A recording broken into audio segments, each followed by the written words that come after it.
이웃의 피해를 회복시키라는 제목으로 말씀을 전하고자 합니다. 일제강점기 시절 수많은 조선의 청년들이 탄광과 군수 공장에 강제로 끌려갔습니다. 대가도 제대로 받지 못한 채 열악한 환경에서 강제 노역에 시달렸고 많은 사람들이 그 가운데 목숨을 잃기도 했습니다.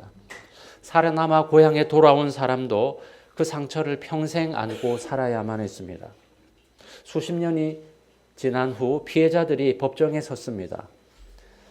2018년 10월 대한민국 대법원에서는 일본 제철이 강제징용 피해자들에게 각각 1억 원을 배상하라고 판결을 내렸습니다. 피해자들이 요구한 것은 단순했습니다.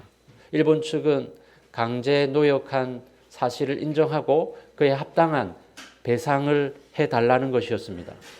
그런데 일본의 반응은 달랐습니다. 일본 정부는 한일 간의 재산 청구권 문제는 1965년 한일 청구권 협정으로 완전히 해결되었다고 주장하면서 이에 반하는 판결에 대해서는 용인할 수 없다라고 선을 그었습니다.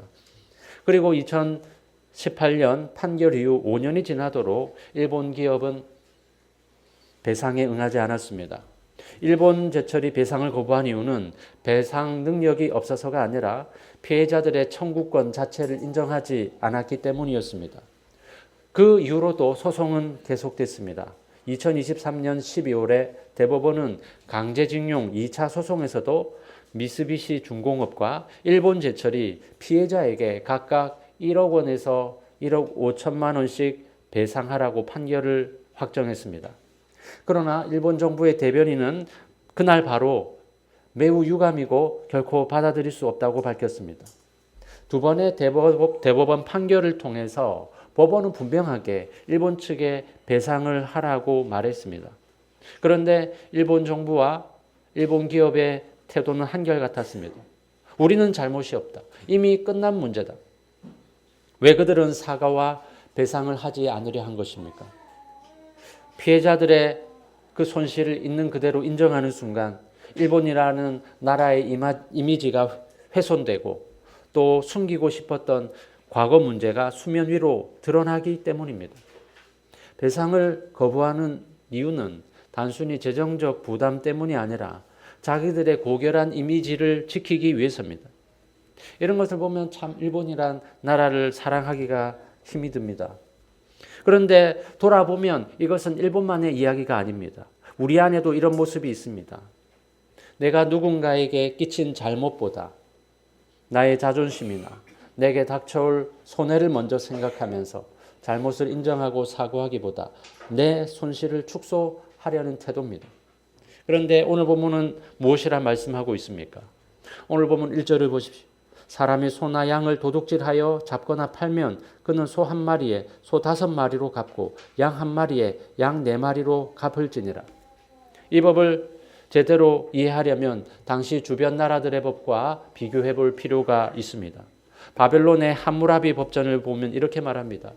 사람이 가축을 훔쳤는데 그것이 신전이나 왕궁의 것이면 30배를, 평민의 것이면 10배를 물어내야 하며 도둑이 물어낼 능력이 없으면 사형에 처한다.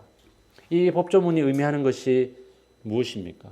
첫째로 피해자가 누구냐에 따라 배상액이 달라진다는 것입니다. 신전이나 왕궁의 물건을 훔쳤다면 30배를 물어내야 되고 평민의 것이면 10배를 물어내야 합니다. 둘째로 배상액이 너무 과도하다는 점입니다. 만일에 소 한 마리 훔친 사람이라면 소 30마리나 소 10마리로 갚아야 한다는 말인데요. 과연 도둑질한 사람 중에 그것을 갚을 만한 능력이 있는 사람이 있었을까 싶습니다. 갚지 못한다면 사형에 처해집니다. 이것은 법 취지 자체가 피해자를 회복시키려는 것이 아니라 사람들에게 강한 처벌로 두려움을 주어서 도둑질을 막으려는 것이기 때문입니다. 그런데 하나님의 법은 다릅니다. 함무라비 법전은 피해자의 신분에 따라 배상액이 달라졌지만 하나님은 귀족의 소든 평민의 소든 배상액이 똑같습니다. 그리고 함무라비 법전은 피해 금액의 10배나 30배를 물어내도록 했는데 하나님은 소의 경우는 5배, 양은 4배로 갚도록 했습니다. 사실 물적 피해의 10배, 30배를 갚으라 한다면 도무지 갚을 엄두도 나지 않고 갚을 길도 없습니다. 하지만 4배, 5배로 갚으라 한다면 힘들긴 하지만 갚을 수 있습니다. 그리고 도둑이 배상할 능력이 없어도 하나님은 사형에 처하지 않습니다. 3절을 보십시오. 도둑은 반드시 배상할 것이나 배상할 것이 없으면 그 몸을 팔아 그 도둑질한 것을 배상할 것이요. 이것이 의미하는 바가 무엇일까요? 피해를 입힌 것에 대해 가해자는 최선을 다해 갚으라는 것입니다. 사실 도둑을 사형시킨다고 해서 피해가 회복되는 것은 아닙니다. 소를 훔쳐다가 팔아먹은 도둑을 사형시킨다고 해서 그 잃어버렸던 소가 되돌아오는 것은 아닙니다. 그래서 하나님은 도둑을 붙잡았을 때 사형과 같은 극단의 처벌을 내리기보다 몸을 팔아서라도 피해 입힌 만큼 갚아서 피해를 회복시키라고 요구하시는 겁니다. 그렇다면 왜 양은 4배로 갚고 소는 5배로 갚으라고 하셨을까요? 이것은 양을 잃었을 때보다 소를 잃었을 때가 손실이 더 크기 때문입니다. 농경사회에서 소는 밭을 갈고 짐을 나르는 핵심 생산 수단이었습니다. 소 한 마리를 잃는다는 것은 단순히 그 솥값을 잃어버린 정도가 아니라 그 소가 할 수 있었던 밭을 갈고 짐을 나르는 이 같은 생산 수단을 잃어버리는 것이었습니다. 그에 비하면 양은 소처럼 밭을 갈거나 짐을 나르는 생산 수단은 아닙니다. 양을 잃어도 손실이 크긴 하지만 소를 잃었을 때처럼 생계 전체가 흔들리지는 않습니다. 그래서 하나님은 소를 잃은 사람과 양을 잃은 사람이 실제 손실이 다르기 때문에 배상액도 다르게 정하신 것입니다. 이처럼 하나님은 남의 것을 훔치는 행위를 극도로 싫어하시고 가해자는 반드시 그것을 갚도록 하십니다. 정당한 노력 없이 이웃을 해치면서까지 자기 배를 채우는 것, 하나님은 결코 그것을 가볍게 여기지 않으신다는 사실입니다. 그런데 이 법이 말하는 도둑질은 밤에 담을 넘어 남의 소를 훔치는 것만이 아닙니다. 정당한 노력 없이 이웃을 희생시켜서 자기 이익을 챙기는 모든 행위가 이 법에 저촉되는 행위입니다. 오늘날 보험 사기를 생각해 보십시오. 실제 입지도 않은 피해를 부풀려서 보험금을 타내는 것, 보험회사가 지출하는 것이니 괜찮다고 생각하기 쉽습니다. 그런데 그 비용은 결국 보험료 인상을 통해서 다른 가입자들에게 전가됩니다. 내 이익이 이웃의 희생으로 인해서 채워지는 구조입니다. 허위 영수증 처리도 마찬가지입니다. 실제 쓰지 않은 비용을 청구하거나 개인이 쓴 돈을 회사 비용으로 처리하는 것. 회사 돈이니까 괜찮다고 여기지만 그것은 주주와 회사의 이익을 훔치는 것입니다. 교회 안에서 가끔 일어나는 문제 가운데 다단계 판매와 폰지 사기가 있습니다. 성도 여러분, 알고 지내는 교인들 사이에 이런 거래는 바람직하지 않습니다. 어떤 사람들은 다단계나 폰지 사기를 목적으로 교회에 등록하기도 합니다. 그래서 어떤 교회에서는 아예 교인들끼리 이런 거래 자체를 하지 못하도록 합니다. 특히 내가 아는 어디에 투자를 하면 한 달에 이자를 엄청 많이 준다라고 투자를 권유하는 폰지 사기에 조심해야 합니다. 같은 교회 교인이라는 신뢰를 이용해서 교인들에게 투자를 권유하는데 처음엔 실제로 이자를 많이 주면서 안심시킵니다. 그런데 그 구조를 들여다보면 나중에 들어온 사람의 돈으로 먼저 들어온 사람의 수익을 채우는 방식입니다. 정당한 노력이나 가치 창출 없이 이웃의 돈을 가져가는 것입니다. 게다가 교회 안에서 쌓은 신뢰를 수단으로 이용했다는 점에서 죄질이 나쁩니다. 절대로 교회 안에서 이런 거래가 일어나지 않도록 조심해야 합니다. 중요한 사실은 별다른 노력 없이 과도한 이익을 취하려고 하는 것 자체가 악한 생각이라는 점입니다. 이제 4절을 보십시오. 도둑질한 것이 살아 그의 손에 있으면 소나 나귀나 양을 막론하고 갑절을 배상할지니라.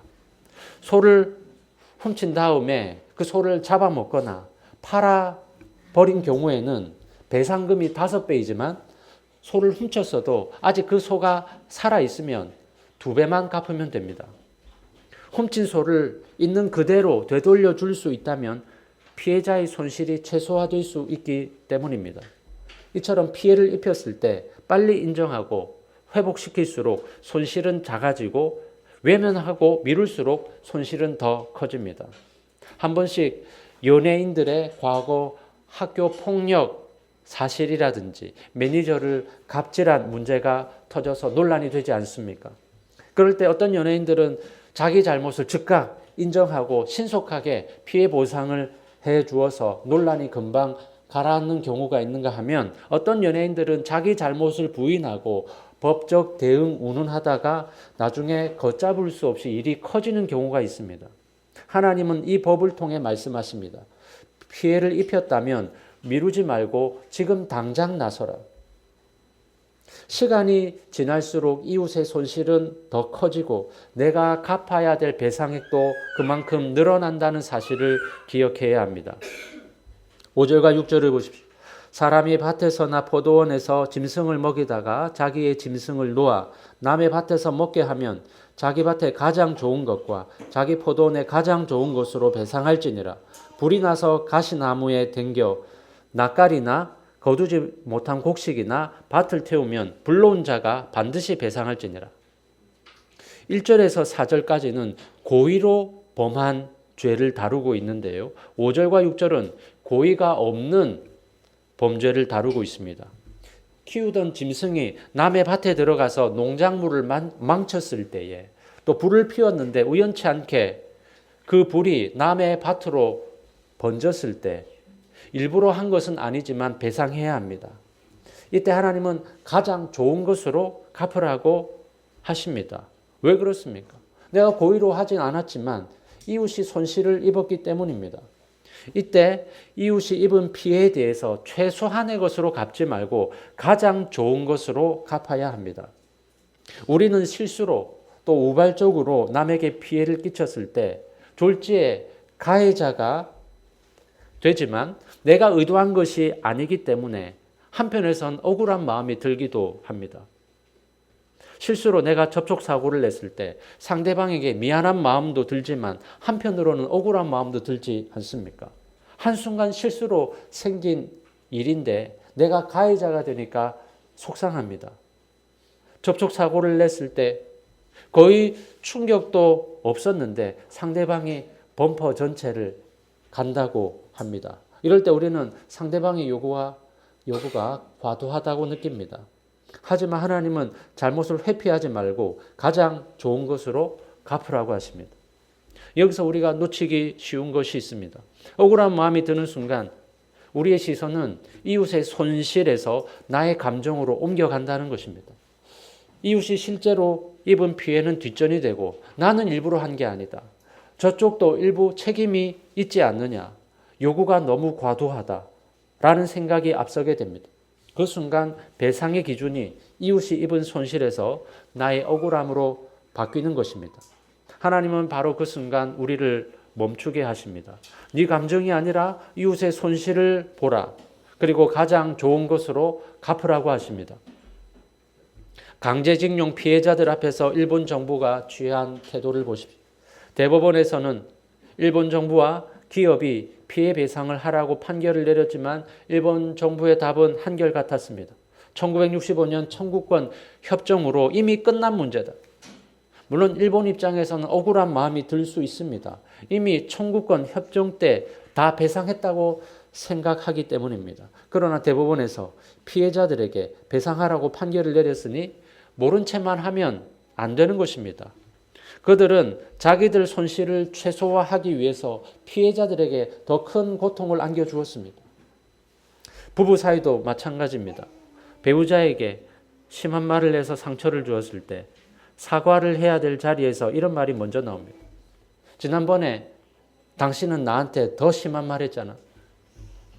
그것이 사실일 수 있습니다. 그런데 그 말이 나오는 순간 배우자가 지금 입은 상처는 시야에서 사라집니다. 내 억울함이 배상의 기준이 된 것입니다. 하나님은 말씀하십니다. 피해를 입은 사람의 상처를 먼저 보라고 말입니다. 그리고 가장 좋은 것으로 갚으라고 하십니다. 이 단락을 관통하는 하나님의 뜻이 있습니다. 고의로 이웃을 희생시킨 것도, 실수로 이웃에게 피해를 끼친 것도 최선을 다해 배상하라는 것입니다. 억울한 마음이 들어도 예외가 없습니다. 하나님의 목적은 피해자가 회복되는 것이기 때문입니다. 피해자가 실제로 원래 자리로 되돌아갈 수 있어야 합니다. 그것이 바로 이 법이 요구하시는 것입니다. 이제 7절을 보십시오. 사람이 돈이나 물품을 이웃에게 맡겨 지키게 하였다가 그 이웃 집에서 도둑을 맞았는데 그 도둑이 잡히면 갑절을 배상할 것이고, 당시에는 며칠씩 집을 비우게 될 때 집에 가지고 있던 귀중품을 이웃에게 맡기는 일이 흔하게 있었습니다. 그런데 이웃에게 물건을 맡겼는데 그 집에 하필 도둑이 들어서 내 물건을 훔쳐갔습니다. 이 경우 도둑이 잡히면 도둑이 물건의 원주인에게 2배를 배상해야 합니다. 맡아 보관한 사람이 아니라 실제 손실을 입은 사람에게 배상하라는 것입니다. 그런데 8절에 보면 상황이 달라집니다. 도둑이 잡히지 않으면 어떻게 됩니까? 물건을 맡아 보관한 사람이 재판장 앞에 가서 자기가 그 물건에 손대지 않았음을 밝혀야 합니다. 도둑 맞았다고 했지만 실제로 보관하는 사람이 욕심이 생겨서 몰래 그 물건을 숨겨놓는 경우가 있었기 때문입니다. 여기서 재판장으로 번역된 히브리어 하 엘로힘, 즉 하나님 앞에라는 표현을 주목해 보십시오. 재판장 앞에 서는 것이지만 그것은 곧 하나님 앞에 서는 것과 같다는 뜻입니다. 도둑이 잡히지 않아 재판하기 어려운 상황이라고 해도 하나님은 재판장으로서 그것을 지켜보신다는 것입니다. 10절과 11절에서도 범죄 현장에 목격자가 없으면 여호와께 맹세하는 것으로 결론을 지으라 하십니다. 맹세란 것은 하나님을 내 말의 증인으로 세우는 행위입니다. 아무도 보지 않는 자리에서 일어난 일이라 할지라도 하나님은 누가 잘못했는지 다 아신다는 전제가 이 법 조항에 깔려 있습니다. 그렇다면 여기서 당연한 질문이 생깁니다. 거짓으로 맹세하면 어떻게 됩니까? 목격자가 없으니 밝혀지지 않으면 그냥 유야무야 넘어가는 것 아닙니까? 레위기 19장 12절은 이렇게 말씀합니다. 같이 한번 읽어볼까요? 시작. 너희는 내 이름으로 거짓 맹세함으로 내 하나님의 이름을 욕되게 하지 말라. 나는 여호와이니라. 거짓 맹세는 내 거짓말에 대한 증인으로 하나님을 세우는 행위입니다. 아나니아와 삽비라 이야기는 이 결과가 얼마나 무서운지 우리에게 보여줍니다. 아나니아와 삽비라 부부는 땅을 팔아서 그 돈의 일부를 감추고 마치 전부를 교회에 바치는 것처럼 사도들에게 가져왔습니다. 아무도 실제 매매 금액을 알지 못했습니다. 그런데 베드로가 이렇게 말합니다. 아나니아야, 어찌하여 사탄이 네 마음에 가득하여 네가 성령을 속이고 땅값 얼마를 감추었느냐. 아나니아는 그 자리에서 즉사했고 나중에 들어온 삽비라도 같은 결말을 맞이했습니다. 하나님을 속인 결과 죽음을 맞이한 겁니다. 그런데 사실 하나님이 매번 이렇게 즉각적으로 심판하는 것은 아닙니다. 거짓 맹세했다고 해서 즉각 하늘에서 벼락이 떨어져서 죽는 사람을 본 적이 있습니까? 거짓말하고 또 사기를 치고도 잘 살아가는 사람 많습니다. 그렇다면 당장 어떤 심판도 없으니 이 법은 공허한 것입니까? 전도서 8장 11절은 이 현실을 정직하게 바라보고 있습니다. 악한 일에 관한 징벌이 속히 실행되지 아니하므로 인생들이 악을 행하는 데 마음이 담대하도다. 하나님이 즉각 심판하지 않으시는 것, 그것이 오히려 사람들을 대담하게 만든다고 성경은 말합니다. 그러나 그러한 하나님의 침묵은 그 죄를 용인한다는 뜻이 아닙니다. 로마서 2장 4절은 이렇게 말씀합니다. 같이 읽어볼까요? 시작.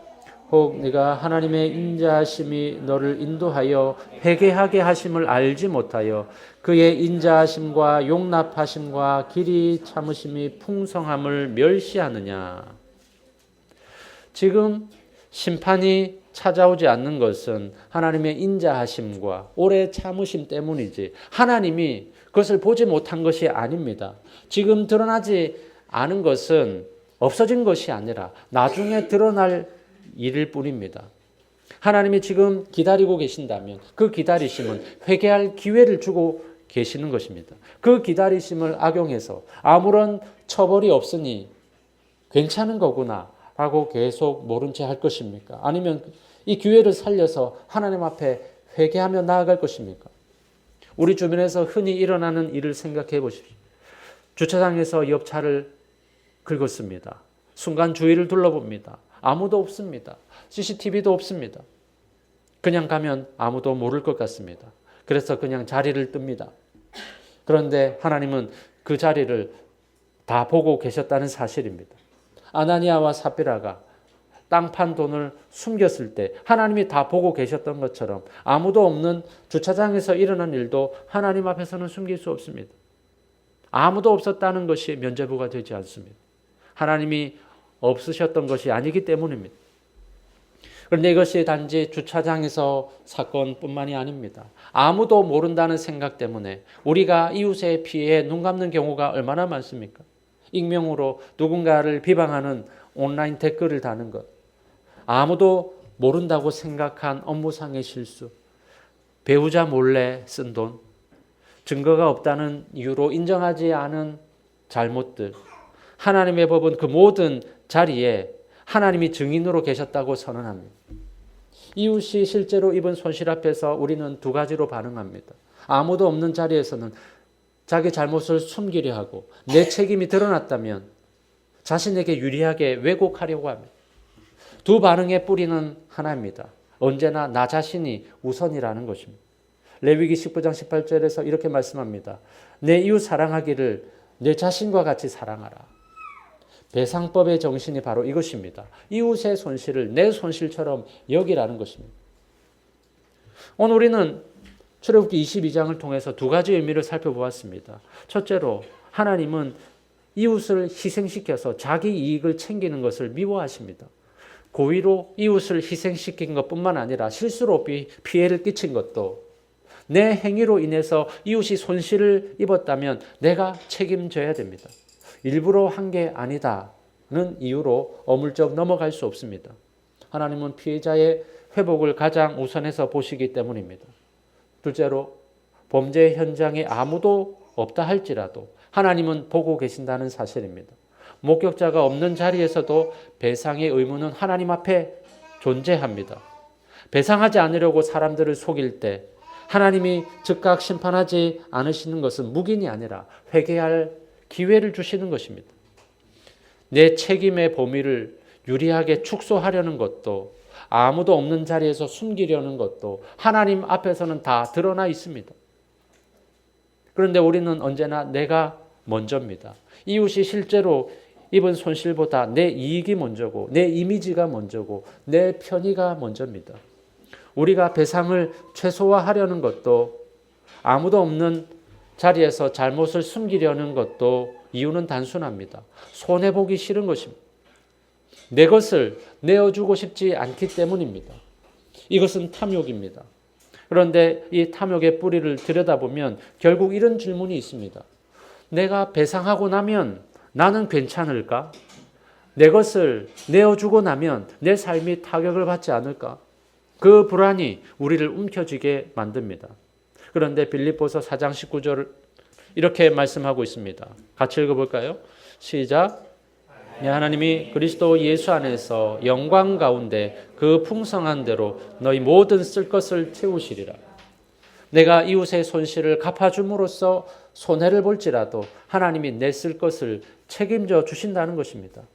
내가 가진 것을 내가 지키려 한다고 해서 그것이 내 것이 되는 것은 아닙니다. 아무리 아끼고 지키려고 해도 하나님이 가져가 버리시면 그만입니다. 내가 정직하게 배상해서 금전적 손해를 본다고 해도 하나님이 우리 쓸 것을 채우신다고 믿는 사람들은 내 것을 움켜쥐기 위해서 이웃의 손실을 외면하지 않아도 됩니다. 또한 사람들이 배상을 꺼려하는 이유는 내가 나쁜 사람으로 찍히는 것이 두렵기 때문입니다. 내 잘못을 인정하는 순간 주변 사람들로부터 평판이 나빠지고 내 이미지가 무너질 것 같습니다. 그래서 숨기고 왜곡하고 최소화하려 합니다. 갈라디아서 1장 10절은 이렇게 말씀합니다. 같이 읽어볼까요? 시작. 이제 내가 사람들에게 좋게 하랴, 하나님께 좋게 하랴, 사람들에게 기쁨을 구하랴. 내가 지금까지 사람들의 기쁨을 구하였다면 그리스도의 종이 아니니라. 내 정체성의 기준이 사람들의 시선이 아니라 하나님께 있다는 선언입니다. 내 잘못을 인정한다면 그 순간 사람들이 나를 나쁘게 볼 수 있습니다. 그런데 내가 그리스도의 종이라면 내 정체성을 결정하는 것은 사람들의 평가가 아니라 하나님의 평가입니다. 그렇다면 사람들의 시선 때문에 이웃의 손실을 외면하는 것은 내 정체성의 기준을 하나님이 아닌 사람에게 두는 것입니다. 사람들이 나를 나쁘게 평가할지라도 하나님 앞에 정직하게 책임지는 것, 그것이 하나님을 기쁘시게 하는 것입니다. 결국 배상해야 될 때 내가 손해봐야 된다는 두려움과 내가 나쁜 사람으로 찍힐 것이라는 두려움은 그리스도 안에서 사라집니다. 당장 배상해야 되기 때문에 큰 손실을 본다고 해도 하나님이 채우시고 나의 존재 가치는 사람들의 평가가 아니라 하나님의 평가에 달렸기 때문입니다. 이것을 아는 사람은 이웃의 손실 앞에서 자기를 지키려는 그 계산을 내려놓을 수 있습니다. 다른 사람은 못 봤을지라도 하나님은 다 보고 계십니다. 하나님 앞에서는 어떤 건도 속일 수 없습니다. 사랑하는 성도 여러분, 지금 내가 먼저 챙기고 있는 것은 무엇입니까? 이웃의 손실보다 내 이익을 먼저 계산하고 있지 않습니까? 아무도 알지 못한다는 이유로 숨기려는 것이 있습니까? 내 것을 잃는 것이 두렵고 체면 구기는 것이 두렵다면 오늘 이 복음을 붙드시기 바랍니다. 내가 배상하기 때문에 보는 손해는 하나님이 채우시고 내 존재 가치는 그리스도 안에서 이미 확정되었습니다. 그 확신 안에서 이웃의 손실을 외면하지 마시고 먼저 나아가서 손을 내밀 수 있는 저와 여러분 되시기를 주님의 이름으로 축원합니다.